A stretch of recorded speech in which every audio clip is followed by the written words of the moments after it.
Hello, everyone, and welcome to Blaugrana Everything, and welcome back as we are once again here discussing FC Barcelona's transfer news, transfer dealings, transfer rumors, whatever you want to call it, that we have heard, over the past week. So, unlike last week, last week was honestly just shockingly dry, devoid of any kind of progress or action or anything of the likes. But that is no longer the case this time around because we are going to see that there's been quite a bit happening this week. There's a bit more life to FC Barcelona. Looking firstly at some players who will be going out. So we'll talk some, outgoings, Inaki Penas and the likes. We'll look at some renewals as well, and we'll look at some deals that are edging closer to being done, as well as some targets Barcelona are also starting to look at. But, there's one in particular who I laughed when,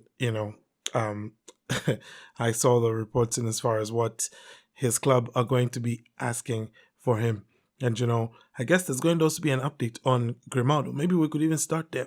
Because Grimaldo, remember last week, I said he's basically like the last of the players from the initial list of left backs we had that Barcelona could close. And, well, he's going to be going to Atletico. We've been told that all the personal terms have been agreed between him and Atleti. Funny, isn't it? Because when Barca agreed personal terms with Julian Alvarez, we also how Atleti went ballistic. Anyway, Atleti agreed terms with him, and now all that's left is agreeing a fee with Leverkusen, and it's believed maybe it's going to be in the region of 13 million or something. So it's going to be pretty fun, next season to see both of our, top competitors in Atleti and Real Madrid, both of them going to be fielding La Masia left backs, while on the other hand, we are not, despite the fact that I think we have one who could be better than both Grimaldo and Cucurella. Anyway, moving on from that, then we can start by talking about some outgoing transfers. Now, I did already mention Inaki Pena, and it is being reported at this moment in time that Inaki Pena is on the verge of signing for Panathinaikos. Of course, we've seen this report coming from quite a few sources, and the fee, though, is going to just be around 3 million euros. And, once again, you just look at it and thinking, man, Barcelona, can you not manage to sell players for something which is going to be of, significant value in terms of money coming in? But no, that's not going to be the case. Inaki Pena is gone. He's going to be playing for Panathinaikos. And look, they're going to now have to find some kind of goalkeeper. I don't know if they're going to promote from Barca B, which I think is probably the way to go. You're looking at kids like Diego Cohen and Korbiashvili, is it? I'm sorry if I've forgotten his name. If I haven't remembered his name, I'm just going to put it on the screen. We've got those youngsters who we do have in our setup, and I guess this will be an opportunity for them to become that third goalkeeper for Barcelona behind Szczesny, who I don't know how much longer he's going to be around, actually, now that I think about it. The other kind of sort of departure / signing Barcelona are going to be looking at is that, of course, of Jan Virgili. Now, we do know Virgili is a player who was, of course, playing for Barca B in Hansi Flick's first season. And last season, he wanted to be promoted to the first team. He wanted to play La Liga football. Barcelona couldn't guarantee him that. So, obviously, that's how he ended up going to Mallorca. Now, as you may or may not have realized, Mallorca got relegated last season. So that now means he's going to again be on the move looking for La Liga football. Now, instead of, watching him get snapped up by one of, the plethora of La Liga teams really that would be more than happy to welcome him, give him minutes, Barcelona have decided that they will instead just, exercise their buyback option, or is it their first denial right? I'm not sure which of the two it is, but they're going to go with that, and they will be bringing back Jan Virgili. But the idea here is that once they sign him back, they're going to then loan him out. So he's going to be coming back to Barcelona, but of course, once he returns, the idea is that he's going to be loaned out, and it's being rumored right now that they'll loan him out to Betis, which I don't know if that's an indicator that Betis are kind of, expecting that they're going to lose their starting left winger, who is, of course, another kind of, Barcelona product, La Masia product-ish in Abde. So the idea here is that, should Abde leave, and I guess we do know that there's some interest in him from Newcastle United, who couldn't sign Victor Munoz to replace Gordon, so, probably they'll try and sign Abde. So the idea here is that Newcastle United, if they sign Abde, then Betis are going to take on Ian Virgili, and is going to be their starting left winger. So honestly, I think Betis is a good spot to send Barca players for their development. I think every Barca player I've seen go to Betis as part of their loan deal or anything like that, they tend to do well there. And there's just also a good track record of La Masia products, going to Betis and doing well there, not just talking about your Mark Bartras, but, think of your Juan Mirandas as well. Think of your Christian Teos, and Abde as well, another example, and just so many, Altamira in their midfield, so many guys. So hopefully that does work out well, and we do see Virgili get some good minutes, and we see him make some good progress in as far as his development is concerned. Moving on from him, we then have to look at the news regarding Jorge Salinas.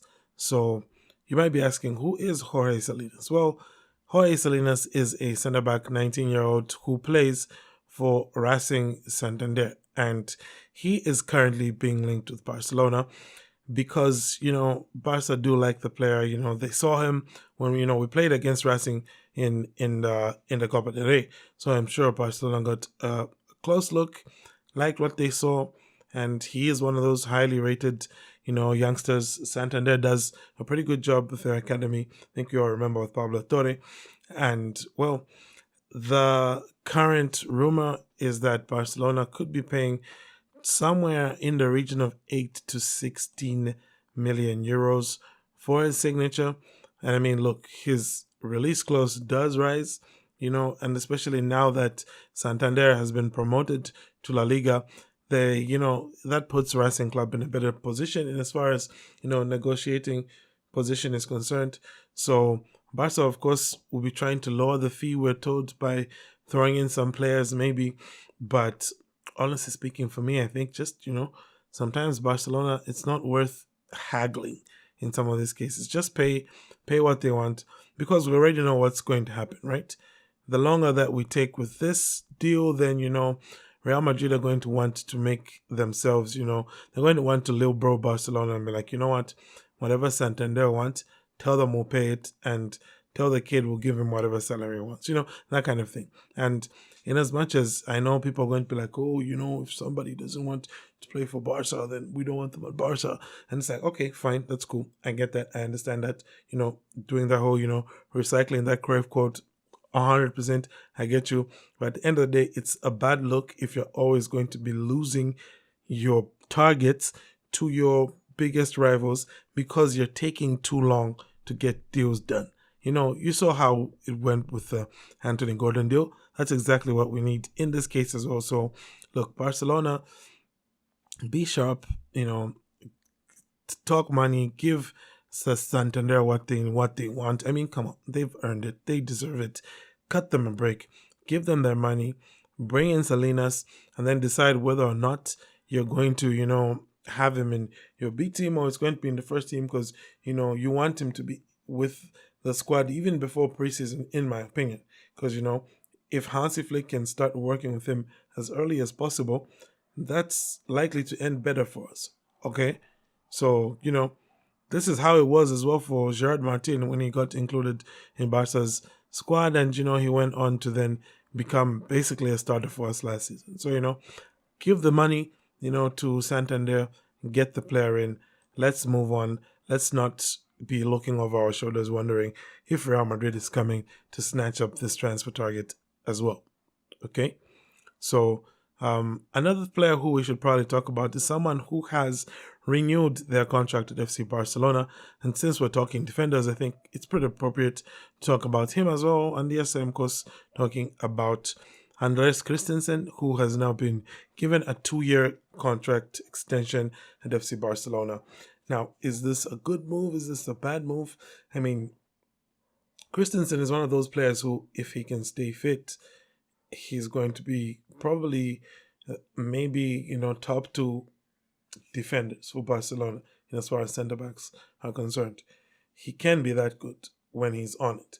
We saw him in the Champions League final versus Man City when he came on for Thiago Silva, and he's the one who locked things down when Thiago Silva couldn't be there.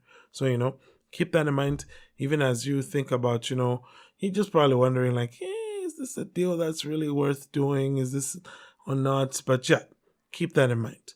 But without dwelling on that too much, there is one other deal which we could see here has now been given the here we go officially by Fabrizio, and this is a deal for an Ecuadorian youngster, called Josue Caicedo. So if I'm not mistaken, he's a left winger. Correct me if I'm wrong. 2007 born, just like Lamine Yamal. So he's 18. He's turning 19 most likely, or something like that. And this is going to be one of those to watch. We know that he's going to be joining Barcelona B, and he'll be joining on loan with an obligation fee of around 2.5 million euros. So he's on loan with an obligation to buy. So it's not one of those where, like Rashford, he can just go back. Nah, it's not one of those. He is going to be signed after the loan is over. That's why, there's that obligation.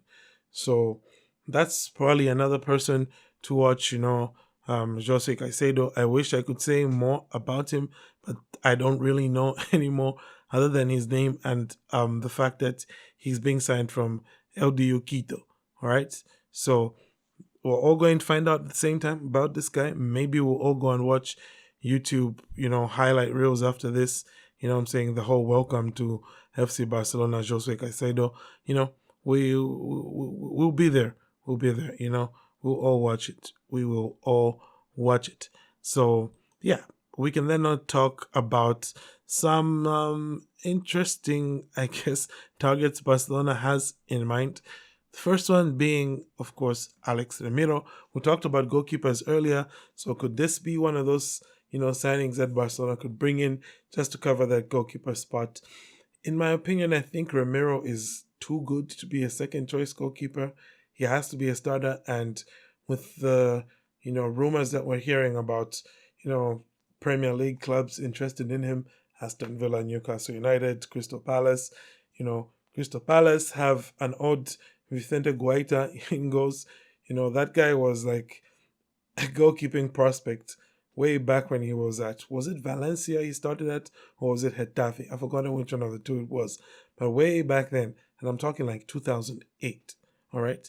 So he's been around for almost 20 years, this guy. He's been a starting goalkeeper.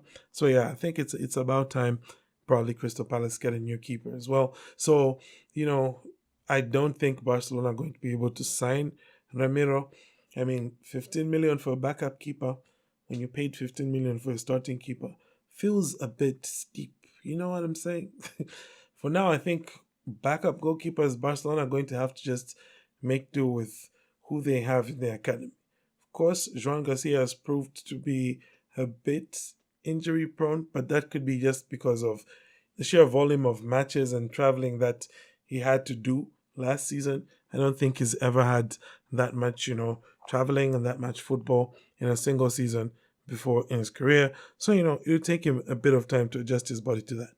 But, yeah, there is this interest from Barcelona in Alex Remiro, but, I'm not really expecting to see Barcelona sign him because of all the interest that's there from, teams in the Premier League and how they can offer him a starting place.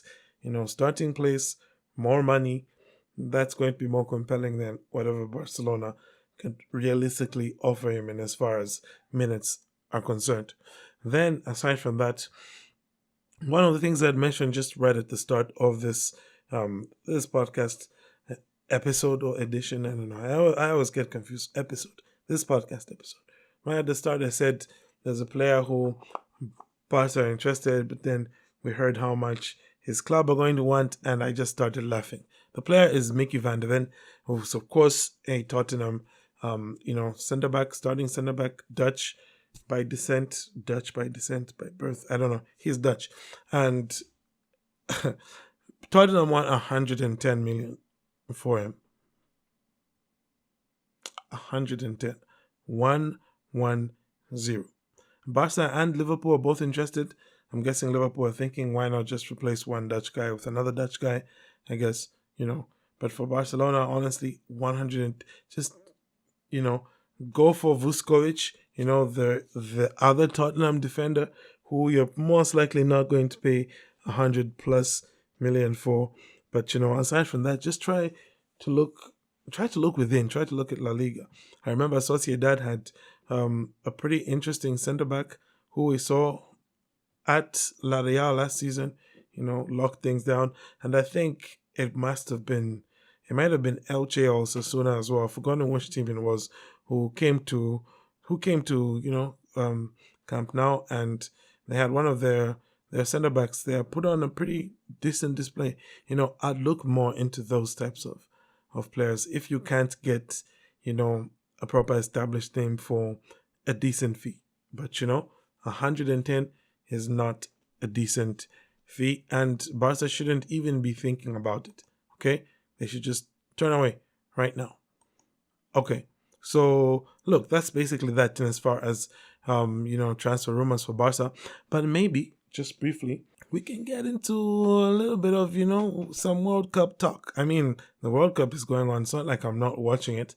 I'm literally in the middle of watching a match right now as I'm recording this. United States won up against Austria, but let's talk about something that's really been in the headlines the past couple of days. Of course, we know Lionel Messi scored his first hat-trick against Algeria, and that being followed up by basically a stinker by Portugal, by Cristiano Ronaldo.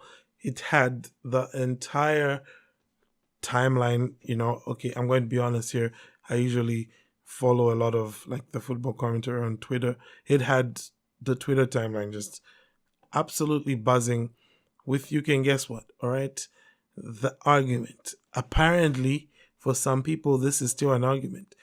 Even after 2022, there's people still talking about, is so-and-so better than Messi? And look, I understand the guy's still been doing his thing. He's been scoring goals, still, adding to his tally for his career, adding to his tally for Portugal as well. I mean, he scored just in the what do you call it? What do you call that? Nations League, the Nations League final against Spain just last year, right?